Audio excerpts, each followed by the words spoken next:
नाज़िन ख़बर अवां खे ॾियूं सिंध जे मुख़्तलिफ़ शहरनि में बरसाती पाणी नेकाल ऐं मुतासिरनि जी वाहर न थियण ख़िलाफ़ मुज़ाहिरा ऐं धरना जारी आहिनि। जाम शोरे बदीन ख़ैरपुर भिटशाह हाला फुलजी स्टेशन ऐं सामारो में मुतासिर रस्तनि ते निकिरी आया आहिनि। मीरपुर बठोरे जमाल शाह जाती मोरे ऐं ॿियनि शहरनि में बि मुतासिरनि जी वाहर लाइ एहतिजाजी मुज़ाहिरा कया पिया वञनि। बरसाति सबबि घर ढही पट पइजी विया आहिनि। अञा ताईं ॻोठनि मां पाणी नेकाल नाहे थी सघियो।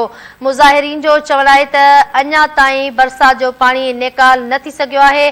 काल्ह खां बरसाति बंदि आहे पर बरसाति जो पाणी नेकाल न थी सघियो आहे। फौरी तौर ॻोठनि मां बरसाति जो पाणी नेकाल कराए वाहर कई वञे। जी नाज़रीन, ख़बर अवां खे ॾियूं पिया।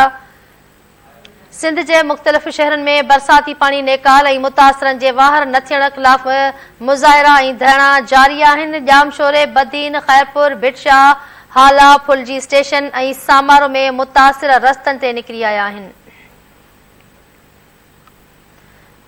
मीरपुर बठोरे जमाल शाह जाती मोरे ऐं ॿियनि शहरनि में बि मुतासिरनि जी वाहर लाइ एहतिजाजी मुज़ाहिरा कया पिया वञनि। बरसाति सबबि घर ढही पट पइजी विया आहिनि। अञा ताईं ॻोठनि मां पाणी नेकाल नाहे थी सघियो।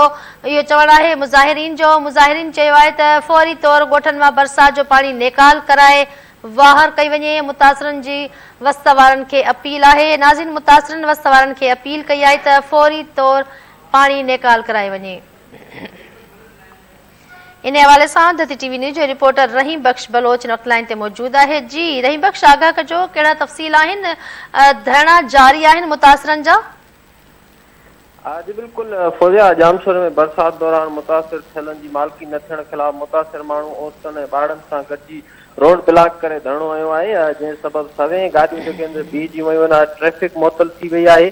रोड खोलाइण लाइ पुलिस ऐं मुतासिरनि में चक्रियूं थियूं आहिनि। एहतिजाज कंदड़नि जो चवणु आहे त असांजा मासूम बचा खुलियल आसमान हेठि वेठल आहिनि। इंतिज़ामिया का बि सार संभाल न कई आहे।